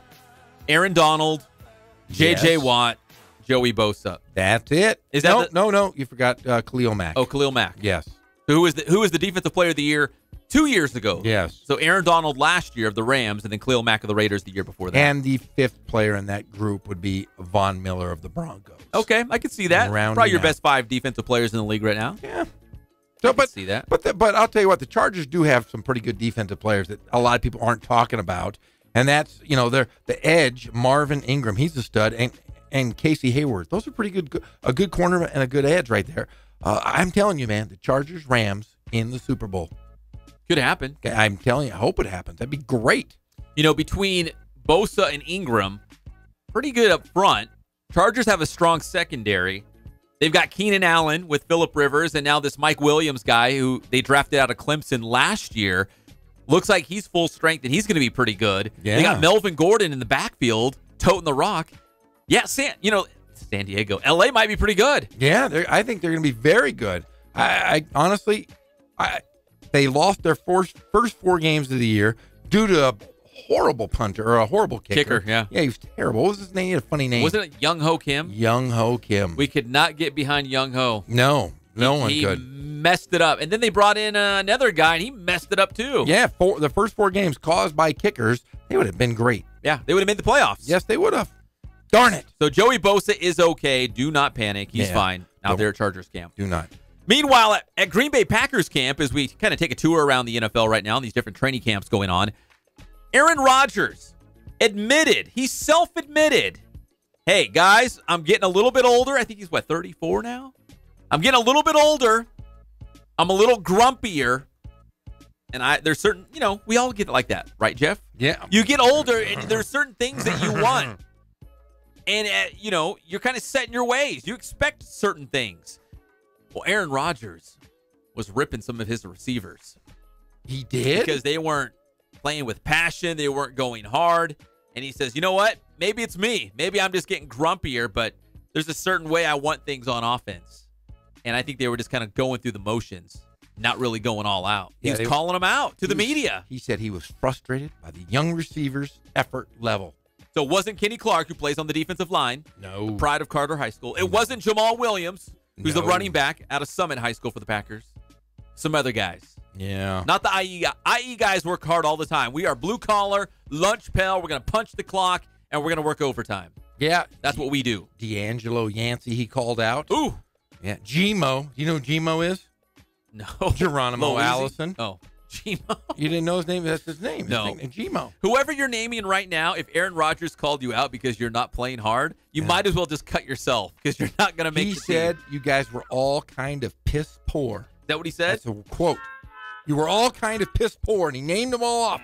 Gmo, Yancey, and Kumaro. You might as well just cut yourself and pack your bags. If Aaron Rodgers, your franchise quarterback and one of the greatest of all time, is calling you out, you might as well call it a career. Hey, they have another receiver? Loser. Guess what? I got some good names for you. Gmo? Jamon. Jamon. J. Hamon. Apostrophe Mon. More. Wait, spell it for me? J. Apostrophe Mon. M-O-N. Oh, Jamon. Jamon. J. I thought you said Hamon, which is ham in Spanish. Jamon. Okay. Here's another guy. Marquez Valdez Scantling. That's Marquez Valdez? Marquez Valdez. Wait, Marquez is his first name. Yes, it's Marquez Valdez Scantling. He's got 3 names. Okay. And then here's one I can't even pronounce. This is why he was getting pissed. Piss poor. Try. Equanimous. E-Q-U-A-N-I-M-E-O-U-S. Equanimous. Equanimous. Wait, isn't he a modern day guy? If he is. I think he went to modern day in the Notre Dame. Notre Dame High School? Notre Dame Sherman Fighting Oaks? Irish. Oh, Notre University. The Notre Dame. The South Bend. I thought he was Equanimous. What did you say his name is? Equanimous, I think. I think he was a modern day guy in the Notre Dame. Equanimous. St. Brown. Yes. Yeah, they called him out. Said you were just Oh, rotten. boy. Oh, Roger boy. said you are just piss poor. That's what he said. Okay, there you go. All right, so that's what's going down at Packers camp. Meanwhile, at Browns camp, they got video cameras everywhere, which is usually not a good sign. No. Because, listen, when HBO does Hard Knocks, they're not going to go to the teams that are squeaky clean and they got no issues. They want drama. They want soap operas. They want WWE. They want fights. They want guys getting hit in the head with chairs. They want drama. So they picked the Cleveland Browns, who have won one single game in 2 years. They didn't win a single game last year, 0-16. So it's not by chance they picked the Cleveland Browns for Hard Knocks. So last night was the first episode. Full disclosure, I didn't see the whole episode. I just saw little bits and pieces that they posted on YouTube and Twitter. Oh, no. I saw it. I saw weird stuff. Browns look like a mess. Yeah. Hey, did you see the GM by any chance? Let's just talk over a few things. John Dorsey, the general manager. No, I didn't see that. He was walking around in. This is why you were one. What are they? 1-32 or 1-31 the last 2 years? Sure. This is why your GM is walking around in flip flops and a sweatshirt and some big baggy shorts. Look professional, man. Be professional. Their other coach, he looked like the walrus. He looked like, remember this Stadler, the golfer? Craig Stadler, the golfer. Bob Wiley, he's one of the coaches. He had a big giant mustache. He looked like diabetes was going to eat him. Wait, was he a real guy? Yeah. Somebody put a picture of him on Twitter, and I thought he was like a media member that was just standing there and someone snapped a picture. No, and he had chest hair all hanging out of his shirt. And then did you see the guy was eating mussels? In a team meeting, Pep Fernandez. Mussels, like from the ocean. Yes, he's eating a big giant. Not like biceps. No, he's eating a giant plate of mussels during a team meeting. Not even paying attention to the meeting. Eating mussels. And then Baker Mayfield in his big RV. Did you hear about that? Yeah. No one's allowed in there. Hard Knocks is not allowed. It's his own private club. Only quarterbacks are allowed in there. We saw Hugh Jackson, the head coach, saying Baker needs to have some sort of a pre-workout workout. Right? Before the workout starts, a workout before the workout. He kind of gave him a little attitude. Yeah, a little bit. Put his arms around him, though. Showed some affection. Yeah. But let me leave you with this. Hugh Jackson, listen, what'd you say? 1-31 the last 2 seasons? Yes. Didn't win a single game last year. No. Here's what I fear for the Cleveland Browns. Nothing's going to change. They're not doing anything in training camp to change what has happened. And Todd Haley, who's now the offensive coordinator, he's a great OC. I have something for you on that one. He was like begging and pleading with Coach Jackson and the rest of the Browns. Guys, we've got to do something. He's like, I'm already seeing the writing on the wall. These practices are lackluster. Nobody's going hard. Nobody cares. The Browns are going to be a mess again. If they're already seeing it at training camp and they haven't even played a preseason game, they're going to be a mess. Hey, he's won as many games as Coach has, for God's sake. Hugh, he hasn't done anything, for God's sake. Todd Haley. Hey, did you see the guy throwing F-bombs nonstop? No, who was that? There was was that Greg receiver. Williams? That was the new. Jarvis Landry. Yes, Jarvis Landry went nuts. He called out the other receivers because they were not working hard. No, he called. I mean, I think he said the F word maybe 100 times. Oof, a lot of times. I've never said it, so I wouldn't know. And then there was another guy talking about his finances. Oh, I did see that one. That was pretty funny. Yeah, but it kind of made sense, right? Yeah. If you keep your money and let it double and double and double and double, if you hold on to it, leave it in the bank for a long time, you're going to make money on your money. Yeah, and he was a big Taylor Swift fan. I took that away, too. Oh, that's right. Yeah. He did talk about that as well. Oh, yeah. So the Cleveland Browns are a mess, and my favorite part of the show was they took all the stripes off the helmet, so they're just solid orange. You got to earn them. So Coach was like, you got to earn your brown stripes. That's what Whoa. You got to earn your brown stripes. I told my 5-year-old, do not earn your brown stripes. Earn them. No, that's He's going to earn them a couple times. That sentence never ends well. He's going to have stripes all over his helmet. Never. But seriously, the Browns have to earn their brown stripe.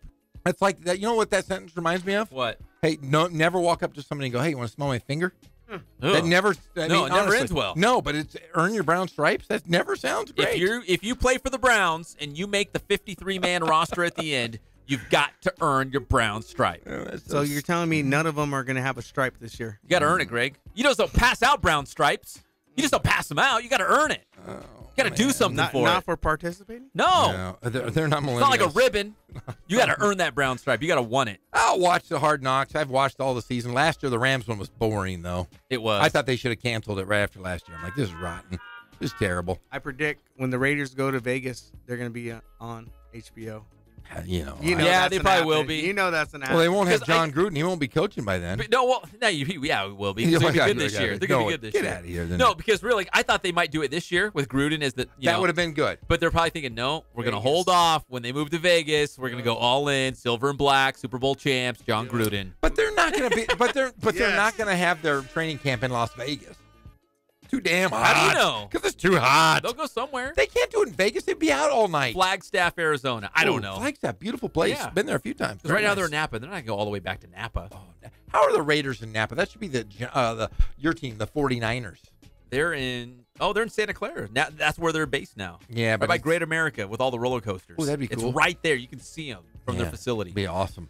All right, when we come back, we're going to talk high school football because that is our pledge to the Inland Empire. We're going to talk about some of the best high school football fans in the Inland Empire. Who has the best home field advantage? Plus, a local football coach is going to donate one of his prized possessions to our little studio here at Fox Sports IE.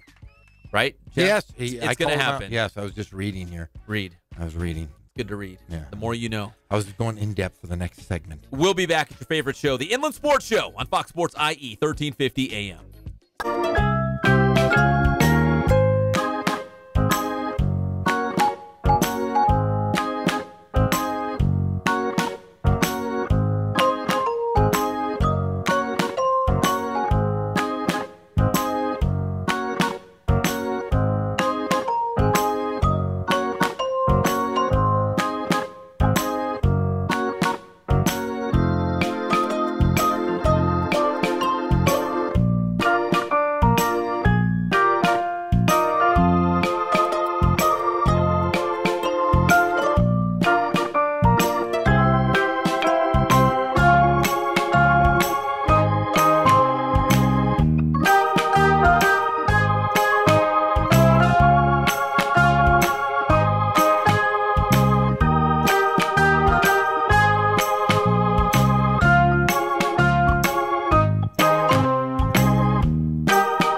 We're back to the Inland Sports Show. Here are your hosts, Pep Fernandez and Jeff Corum.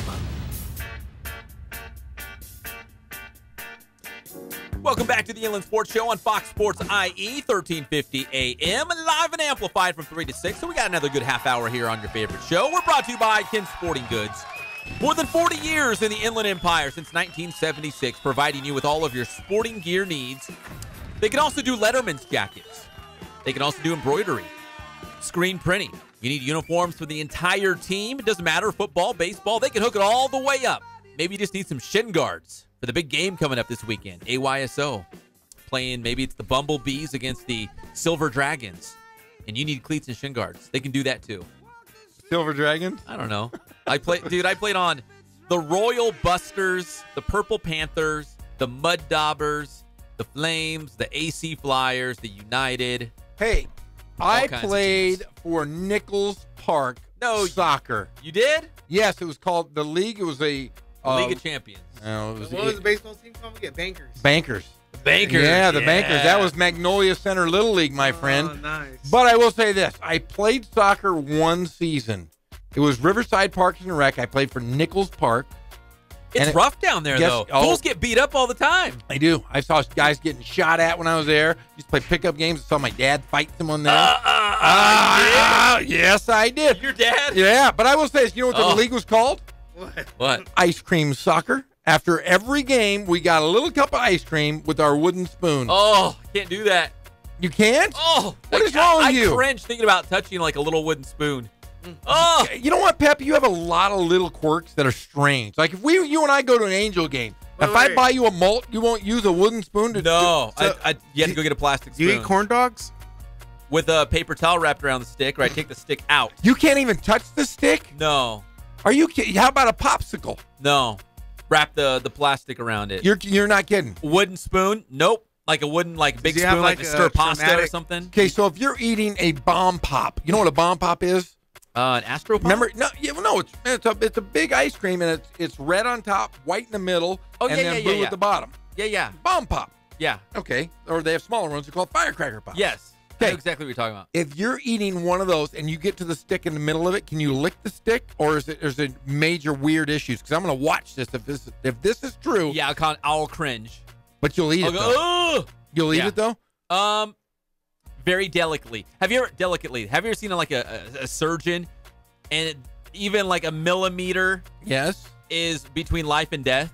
And they're in there inside the body performing this very delicate surgery. Yes. That's what I'm doing. So can you take it and at least take your teeth, if there's a little bit of ice cream on, or ice cream, and go and put your teeth against it? Let me paint you a picture. If I'm eating a fudgesicle. Oh, I love fudgicles. Fudgicles. That's what we call them. And I'm down to the end. At Nichols Park. And there's just a little smudge there on the end of that stick. Okay. I'm throwing it away. You're not doing that. Yeah, I sure am. What is wrong with you? Wood, man. There is something about dry. Like if you're out in the yard, can you work with wood? Can you grab like timber? Yes. That doesn't bother you. It's like that dry finished wood. So you're not like balsa wood. You're not like Yasiel Puig and like kissing the bat and nothing like that. No. You have a lot of strange quirks, my friend. I do. That's okay though. I'll still be your friend. Yeah. I'm gonna buy you a fudgicle tomorrow. That's fine. I'll just wrap. As long as I have the wrapper and I put it around the stick, I'll eat it. Then when I get down to the stick, it's done. Can I ask, do your kids eat like corn dogs and stuff like that? Like, yeah, they're fine. They're fine. It's yeah, just I'm a weirdo. Yeah, it's just me. They're gluten free, dairy free, but Can I pull the curtain back a little bit about my personal life? You always do. All right. Okay, Fast Johnny starts school tomorrow. Yes, is he excited? Oh, he's excited. Kindergarten, right? Kindergarten. Mom's mom is excited. No, she is. I gotta talk her off a ledge. Why? Because she went to this. The not open house, but the it's like an orientation. Orientation. Right? They go to orientation day, and they told her nothing. So she's freaking out. I'm going to take him out of this school. We're going to put him in this school. This is ridiculous. So then she just now, she's been worried all weekend, or all afternoon. I told you this. She's going to take him out, and he's going to be homeschooled or whatever he's going to do. Well, she just talked to the school. Talked to the teacher. Teacher called her back, talked her off the ledge. Oh. So we have some resolution here. There is a resolution, and I'm pretty proud, and I'm going to laugh. The PTA, she called the PTA, and they called her a helicopter parent. Yeah. And she is, right? She's very much a helicopter parent. But this is what the best part is. Fast Johnny tested higher than any student at that school. No. Yes, because we read to him every darn night. Johnny tested as the highest skilled student coming into kindergarten, and they have assessed him as advanced. He's a Gorham. Yeah. Well, not really. He's a Smedberg, really, if he's advanced. If he was a Gorham, he'd be a dummy. But I'm really proud of him, and now I get to go home. She's not going to be freaking out. So there we go. Good news. Yeah, good news. You never want to go home to a battlefield, right? No, it was a battlefield. I was all stressed. Very stressed. All right. So everything's good in kindergarten class. Perfect. I don't have to deal with sticks. I was going to spend the night at your house. It was that bad, huh? Oh, yeah, I was worried. I was going to go home. She was me crying. You got to sleep over. I'll sleep on your floor. You could. All right. We got those big scorpion spiders, but... Okay, never mind. I'm staying at Greg's house. Yeah. In Colton, baby. You can snuggle up with Sharice Wright the cat. Oh, I do that. It sounds great. Oh, we got Colton every day. All right, let's talk high school football. Okay, let's do it. We promised. All right. So today's topic, because we talk high school football in the Inland Empire every single day. It's kind of been a weird show. We had Cal Baptist water polo right off the top. We had Quakes going deep into the 4 o'clock hour. But now we're talking high school football. We're talking about the best fans in the Inland Empire. Jeff, I could probably off the top of my head come up with a short list. Oh. I would say Rev, like the Redlands Rev game is always huge. Heritage. Every game is huge. At Heritage is huge. Every single game. I agree there. Riverside Poly can bring some heat sometimes, like the real hot sauce. Yeah. And there's a couple Southwestern League schools. Unbelievable. And we actually have some scientific proof, some backing for the Southwestern League schools. Yes, and I will say this. Fans. Paloma Valley, another one of those schools that I've been to, every single home game they have the ROTC there, which is awesome. They all march in. But Great Oak is a fantastic place to watch a football game. It's a lot like people talk about Texas. Well, guess what, Pep? There is a team in the Southwestern League that is the best student section in the entire United States of America. Wait, who said this? Who said they were the best? I can tell you right now. Would you like to know? Yeah, because I'm curious. Is it some random blog? No. Or is this big time? ESPN. Never heard of it. Max Preps. I know that. And the NFHS. I know all of them. Okay. In 2015 and 2016, the most spirited high school in America. Pretty impressive. That is amazing. Yeah, so if you go to a Vista Marietta game anytime, they are going to be packed. They have DJs, they got light shows. But here's the deal. Smoke machines. Vista Marietta, Great Oak, like those Southwestern League schools. Unreal. Unbelievable. Maybe the closest thing you'll see to like a Texas football game, right? Yeah, but even better because this is the best in the entire country. Not the best in Southern California. Not the best. This would be the best in the world, Pep. So we got those Southwestern League schools. Again, Paloma against Heritage is huge. Redlands against Redlands East Valley is huge. Giant. We had several people hit us up on Twitter. That's at @inland_sports. A couple of schools that people lobbed out there. In fact, I just got one 4 minutes ago. Big shout out to Julio Cruz out there. Thanks for listening, Julio. We appreciate it. JW North. Some of these Riverside schools do well. Hey, North, Poly, King. Did you know that Riverside Poly and Riverside Ramona are going to battle it out this year? That, my friends, will be a great That should be a good game. It's a rivalry game, That right? is the true rivalry in Riverside. Not North, but it's Ramona versus Poly. So we got JW North on the list. A good one. Good place. We got another tweet. This one come from Andrew James Minor. He says, Yucaipa High School. No doubt. Thunderbirds. How about Norco? T-Birds. How about Norco? Oh, Norco. We are Norco. We are Norco. And I know guys that are in their 70s that have not missed a football game in 35, 40 years. I'm not kidding. They show up to every single game. Norco. Yucaipa. One team, one town. Beaumont could be that this year. Could be that. How about our friends at Marietta Mesa? They tweeted at us. They're and said, brand new. He says, you know your boys down here. In Marietta Mesa, we got you. The Mesa Beast. That's what they call their fans. The Rams. Ooh. You know they're bringing some heat. The real hot sauce. Like the Cholula. Like real hot. Here's another one. from the Canyon Springs water polo team. Get out. They love the Inland Sports Show. Wait a sec. We love them right back. The water polo gets fans? Yes. The water polo team does? At Canyon Springs. Oh, that's where Smitty Smed went to high school. That's right. That's her alma mater. Yeah, good for them. Canyon Springs water polo team, big fans of the show. We love them right back. They said Canyon Springs is going to be lit this year now that we have a new stadium. Oh, that's right. Brand spanking new. So look out for Canyon Springs. It's going to be lit. And how about one more from Coach Robert Field? He was at Notre Dame. Now he's at Rubidoux. We're a big fan of his, and we know he loves the show as well. He says, Rubidoux High School. The dough. The dough. They do it for the dough. And, of course, Jeff said Heritage, Paloma Valley. Hey, Cajon. Kono tossed in Cajon out there. He's a Cajon cowboy himself. Cajon's really come around. They have good student sections. The band comes out. They got tons of cheerleaders.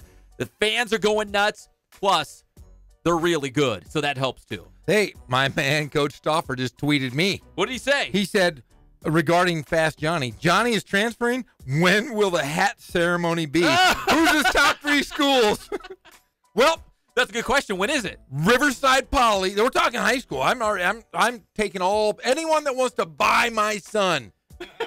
Riverside Poly, Ram High. Will you take some peach cobblers and some magic bars? Yes, magic bars only. Those were my favorite. Oh, unbelievable. Oh, I almost cried when I bit into it. I did. It was fantastic. So, yes, Coach Stauffer. It was an emotional experience. You could have my son. If you're a receiver, I think he's a receivers coach, too, he said. Yeah, they better throw it, Polly, because my son's going to be Fast Johnny's going to be 6'8". Luke is going to be tight end or a receiver. Or it doesn't matter. Is he in that top percentile for his height? Like, yeah, you go to the doctor and they do giant. all that. He's 100 plus. But he's a giant. Yeah, and then you have Luke, the 2-year-old. His head's still a little smaller, but he's grown into it. Yeah, he's 100. He's 80 on the head and 110 on. And then Connor's going to be 6'10".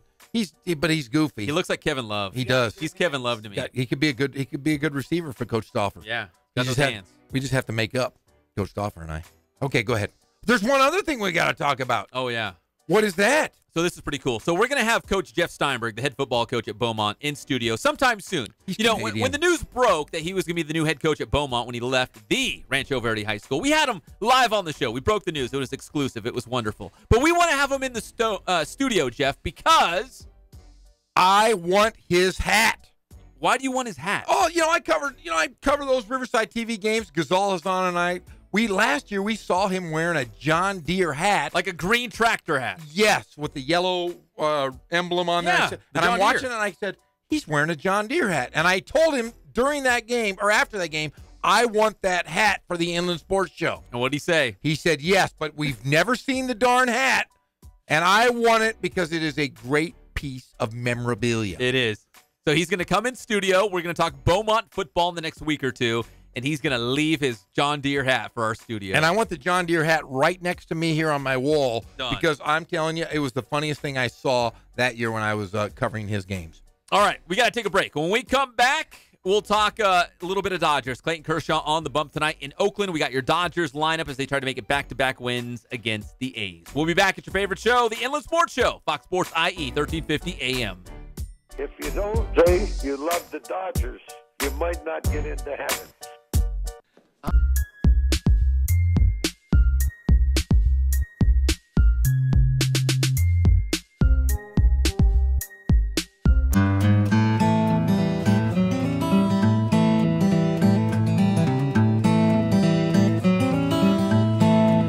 We focus on the customer here.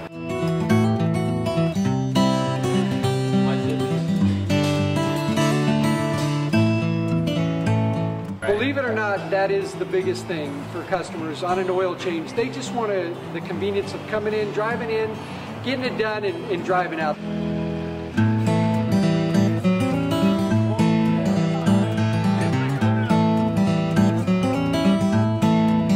We just greet them, get them going, and they're done in about 10 minutes or so.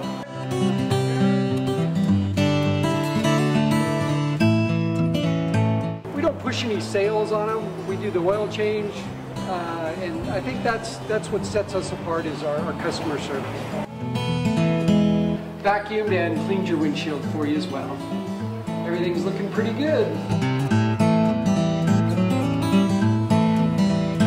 You come into us one time, believe me, we'll spoil you and you'll be ready to come back the next time.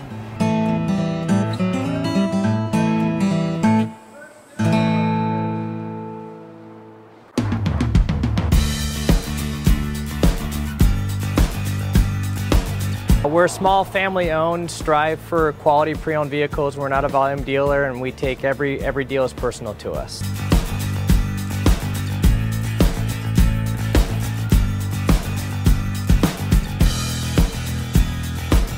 We're a low-stress environment. We're not a pressure sales house. If you want to shop us, you're more than welcome to shop us. We have, like I said, great rates, competitive financing, a lot of one-owner, clean Carfax, clean title vehicles. As you see, we have Carfax everywhere. That's most important to us, to educate our customers before they make a purchase.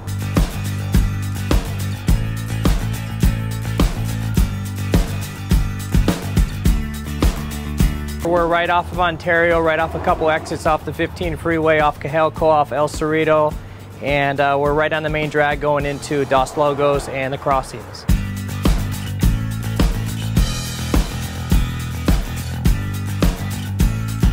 We have great financing, we have great lenders that we're using. We do buy, sell, trade, cash for your car. Whatever we need to do to help accommodate the customer, that's what we're here for.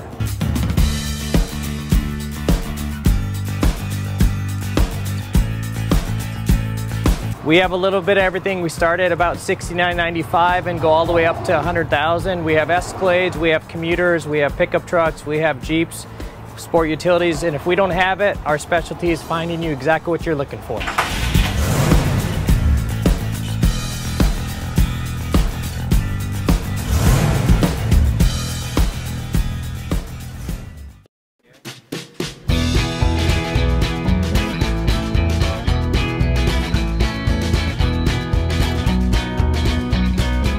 Thank God, first of all. I thank the great people that I've got around me that help support me, the people that work for me. As I started, if it wasn't for the people around me, we probably wouldn't be here right now, but I've got a great staff.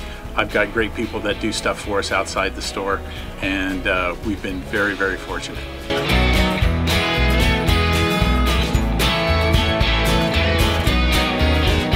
Our service is impeccable, and we just keep trying to get better every year. We can do online stuff for your teams, as well as, like I said, the screen printing, the embroidery. We also have 3 women that do extra sewing for us, like tackle tool on uniforms, or the bling or rhinestones for different shirts for the ladies. That's why we have certain racks just for certain schools, and the fun about that is that it turns into other schools that may come in here that aren't as close, that we can do stuff for them as well. We've had very, very good customers throughout the years, and it's just been a blast.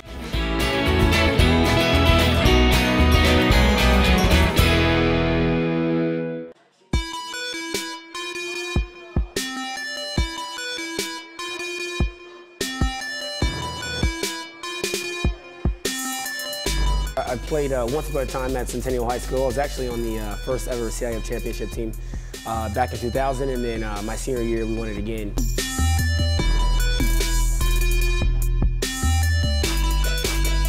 I'd say that's my passion because I've done it. You know, I know exactly where these athletes are at. I know what their mindset is right now. I know how hard it is to, number one, find a performance coach who can take you to the next level.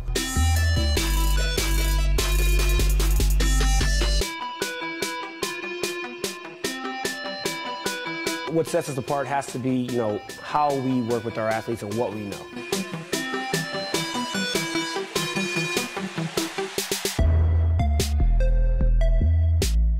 We can take an athlete and you know, help them reach their athletic potential, you know, help them, you know, prevent injuries, help get them stronger.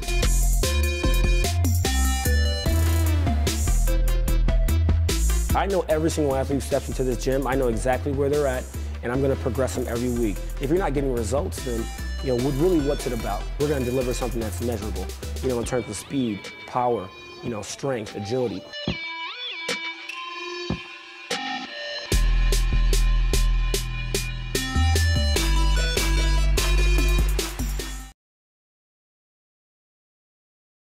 How? I mean, what's funny about it? Tommy, no, you got it all wrong. Oh, Anthony. He's a big boy. He knows what he said. What'd you say? We're back to the Inland Sports Show. Here are your hosts, Pep Fernandez and Jeff Gorham. Welcome back to the Inland Sports Show, Fox Sports IE 1350 AM. We're brought to you by Boost Performance Training in Corona with Coach Ray Bass. Give Boost a follow. Give them a like on Instagram and Twitter. See all the cool things they're doing out there with local athletes from all different kinds of sports. They've got in-season training programs. So if you're starting a fall sport like football, talking to all you football guys out there, play a little high school pigskin, you can go there in season, keep your body right. Keep it going strong. It's a long, long season, and it's just getting started. Get a head start at Boost Performance Training with Coach Ray Bass. BoostTrainingSystem.com is the website. I got the Dodgers lineup. Ooh, your favorite part of the show. Y'all ready for this? Yes. All right, this is my favorite part of the day. It's the Dodgers lineup. And again, right when you think you've seen everything, the Dodgers throw you a big, nasty Clayton Kershaw curveball. Kershaw is on the bump tonight in Oakland. That's the good news. Here's the lineup that old Dave Roberts will run out there tonight in the East Bay, the home of MC Hammer. Who else is from the Bay? E40. They sang Steve Perry and Too Short. Steve Perry and Journey sang a lot of songs about the Bay. Journey. Well, they're not. They're Detroit, but I mean, they sang a lot about it. Jeff Gorham used to once roam the streets of the East Bay in Berkeley. Oaktown 357.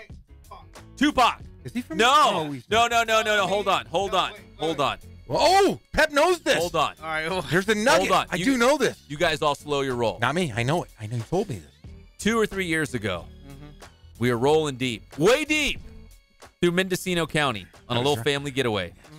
And we went through this little hamlet called Petaluma, California. Been to Petaluma. Petaluma. Rolling green hills. You thought you were in Ireland. Lots of cows. And where? Ireland. But it was Petaluma, California. Was there a Blarney Stone? It was a Blarney. You had to kiss the Blarney Stone. It was north of San Francisco, a little town called Petaluma. I said, this is a nice, cute little place. You could raise a family here. Yeah. Like Grants Pass almost. It's not. But it's close. Petaluma. It looks like Ireland. Ireland. But I found out that's the home of Tupac. So if you think Tupac is hard, and you think he came from the mean streets of the loom of Petaluma, did he not? It looks like Ireland with cows. Now, how long did he live there? I don't know. Were his formative Isn't he years? from Petaluma? Yes, but were his formative I don't know. years? Greg Hollow, can you shed some light on Tupac for us? Yeah, yes. You just shocked me right You now. didn't know he's from Petaluma? No. I think you and I were driving somewhere, and you're like, hey, you know, Pac is from Petaluma. I might have. We might have been in Davis, and we had a sign that said, this way to Petaluma, or something like that. We've had some serious, goofy conversations over this past few years. So if you think Tupac is the toughest, hardest guy out there, well, he's not anymore. Rest his soul. But if you thought he was, if you thought he was rolling deep through the nights, deep in the nights of Oakland, that's not true. He's from Petaluma. It looks like Ireland. And they got lots of cows. You kiss the Blarney Stone up there. People are rich up there in Petaluma. Kind of going towards like Sonoma State, like wine country. That's what it is. Well, it says he was born in East Harlem. What? Yeah. What happened to my whole Petaluma thing? Might have been drunk. No, he's from Petaluma. Somebody told me that I trust. No, I believe you. He probably he moved out there. He moved out there, Let me man. look it up. Keep going. That's where you want to raise a family. I'm going to look it up. Can I do the Dodgers lineup? Yeah, go look ahead. it up real quick. We only got 2 minutes here. Can we get serious for a moment? We're always serious. This is very serious. This is going to affect everyone else's night, okay? The Dodgers are in Oakland. Here's their starting lineup. Clayton Kershaw's on the bump. It's an American League city, so we have a DH, right? Yeah. Okay. Leading off in left field, it's your boy, young Jock Peterson. Hitting second at third base, Manny Machado. So far, so good. DH, Justin Turner, hitting third. Your cleanup man and behind the plate, Yasmani Grandal, hitting fifth. The second baseman, Brian Dozier. Hitting sixth in center field, Cody Bellinger. Hitting seventh in right field, Yasiel Puig. At first base and hitting eighth, Max Muncy. And hitting ninth at the bottom of the order and playing short, Chris Taylor. Max Muncy's the guy who's hitting eighth tonight. Could easily be hitting cleanup, right? Yes. And Chris Taylor, who's hitting ninth, sometimes we see him at the top of the order. Tonight, he's at the bottom of the order. Another real wacky Dodgers lineup, but again, there's a lot of good players there that are very versatile, so you just never know, night in and night out, what Dave Roberts might roll out. That's how the lineup looks tonight in Oakland. Okay, anything between Tupac and Petaluma? Did you find anything? No. He's from Petaluma. Hold on. He might have lived there for a little bit. Anything? Something? Oh, boy.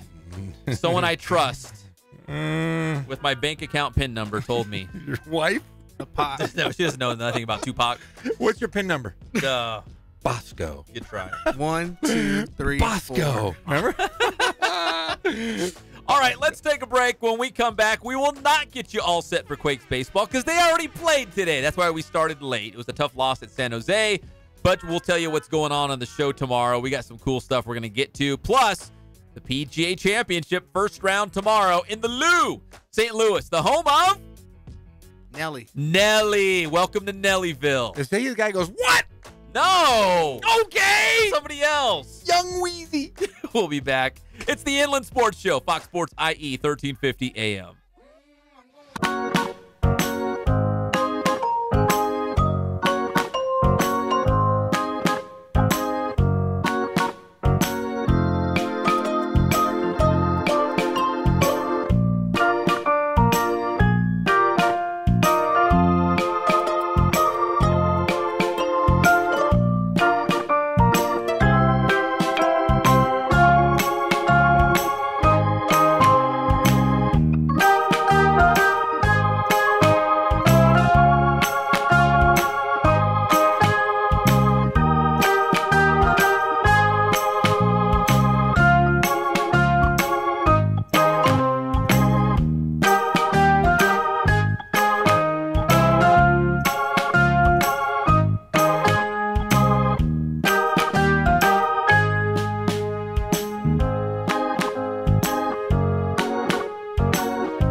Welcome back to the Inland Sports Show on Fox Sports IE 1350 AM. It's our gift to you. We're going to put a big bow on it as we wrap things up. We're brought to you by Catalano Motors in Corona off of Temescal Canyon Road. At Catalano Motors in Corona, you can buy, you can trade, you can finance. They make it super easy for you. You do it all in one place. You're going to save thousands of dollars at Catalano Motors. So if you want to waste your money, sure, go somewhere else. But if you want to save that money, you can have thousands of dollars. Can you imagine the nice vacation you could take? Maybe buy your wife a big ring or a necklace. All the sorts of things you could do. You could take her up to California's Ireland, Petaluma. Ireland? You could take her to Petaluma? That's what they call it. Petaluma. A slice of Ireland. That's what they call it. That's what California's Ireland. Yeah, that's like their city slogan. No, it's not. They play golf there. Golf. Kiss the Blarney Stone. Kiss it. Catalano Motors in Corona. You mentioned the Inland Sports Show. You save $500, but only at Catalano Motors. It's off Temescal Canyon Road. Visit them online, catalanocars.com. Hey, Pep, do you ever say bye now when you get off the phone with people? No, I don't. You never. How about you, Greg? Do you ever do it? I just hang up. I tell you, I do. I say it all the time. Every time I say bye to people now, I go, bye. And they go, what's wrong with you? You say it to other grown men on the phone. I've noticed you've done that. I don't know why. Yeah. I love it. Other grown men. Oh, man. The best. All right, so you couldn't find anything on Tupac and Petaluma? No. But hold on. No. You guys can all laugh for a second, but hold on. Did you find anything with Santa Rosa? Yes, I told you that. He formed a group called the Snowcaps or something. Because Santa Rosa... Yeah, he did. Santa Rosa and Petaluma, they're like twins. It's like Riverside and Corona. Colton and Rialto. Is it? Is it? Yeah. He started Redlands and Mentone. He started a group called the Snowcaps, I believe. A rap group. True. What do you mean wrong? That's the right answer. That's the right answer. I'm telling you. I looked it up. Listen, nobody knows Tupac like us. I looked it up on World Star Hip Hop, too. Found nothing. Is that where you hang out? That's why I'm always hanging out. I'm very hip with the hip hop crowd. I can rap. Sure can. Yeah, me and Young Jeezy, Young Wheezy. That would be your name. Your rap name would be Young Jeezy. Nah. Hey, tomorrow on the Inland Sports Show, we're going to have University of Redlands head football coach Mike Maynard. He's going to join us at 4 o'clock. Get you all set for the Bulldogs. They're set to open up training camp on Friday. And we didn't even get to this, Jeff. Mark Wahlberg was at UCLA football practice, and our guy Nate Metters from San Gorgonio was talking about it. We're going to play that tomorrow, too. Did you know that Mike Lindskog's wife kissed Donnie Wahlberg? I heard. Yeah. I heard. It's all over. Everyone's talking about it. It's all over it. So we'll talk U of R football, UCLA football, and an update on the PGA Championship from St. Louis. Welcome to Nellyville. We'll see you tomorrow, 3 o'clock on your favorite show, the Inland Sports Show, Fox Sports IE, 1350 AM. Hey, guys, guess what? What? Bye! Games in the